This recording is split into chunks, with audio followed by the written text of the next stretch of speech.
Welcome to your September 2025 Global AI Roundup. This month, we cover 25 major AI updates worldwide. Let's dive into what's been happening around the world in AI regulation and governance. Starting with North and South America, which saw a momentum in AI legislation. On September 2nd, North Carolina issued an executive order on AI, creating a leadership council, an accelerator, and oversight teams across every agency. Just a day later, on September 3rd, Alberta's regulator in Canada released AI Scribe guidance, requiring hospitals and vendors to treat AI scribes with the same strict privacy safeguards as other health systems. On September 9th, Peru became one of the first Latin American countries with a comprehensive AI regulation, adopting a risk-based framework for ethical and inclusive AI. California dominated the rest of the month. On September 11th, lawmakers passed SB 243, the first U.S. law setting chatbot safeguards for minors. The next day, September 12th, they approved AB 853, the AI Transparency Act, which phases in disclosure rules starting in 2026. On September 15th, the governor received AB 489, banning AI tools from using false healthcare designations that imply medical licensing. Then, on September 17th, lawmakers passed SB 7, requiring employers to notify workers when AI is used in hiring or promotion and giving employees access rights. On September 18th, Canada's regulators released a joint paper on synthetic media, signaling tighter oversight of deepfakes and deceptive AI use. By September 23rd, California's Lead for Kids Act reached the governor's desk, aiming to restrict chatbots for minors with age-related safeguards. And finally, on September 29th, Governor Newsom signed the Frontier AI Transparency Act, the first U.S. law targeting frontier models with risk and governance reporting. Now, let's cross the Atlantic to Europe, where September was packed with AI updates. We begin in Hungary. On September 4th, the government unveiled its AI Strategy 2025 to 2030, aligning with EU rules while creating new oversight bodies to guide innovation and compliance. A week later, on September 12th, the Dutch DP issued guidance on Act standards, giving providers clearer ways to demonstrate conformity.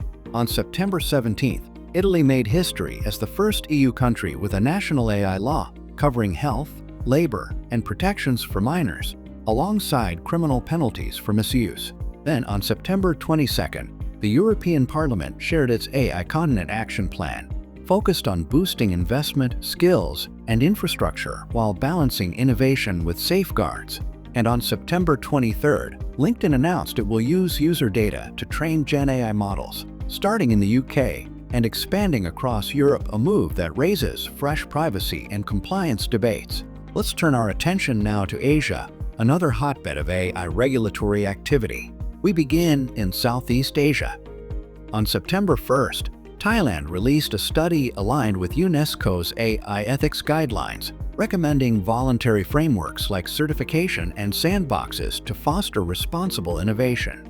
That same day, Singapore's Ministry of Law issued a draft guide on Gen AI in the legal sector, outlining ethics, confidentiality, and disclosure standards now open for consultation.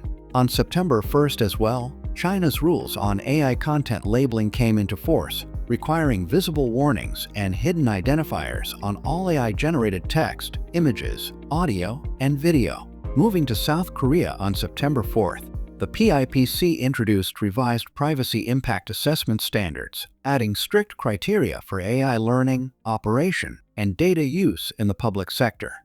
Then on September 8th, India launched its AI governance framework, introducing risk-based roles, lifecycle controls, and tools like model cards and an AI bill of materials. On September 9th, South Korea formed its Presidential Committee on National AI Strategy, a 50-member body to steer the nation's AI roadmap. On September 13th, the Coalition for Cybersecurity in Asia-Pacific called for a holistic AI cybersecurity framework, urging governments and industry to update security and response measures.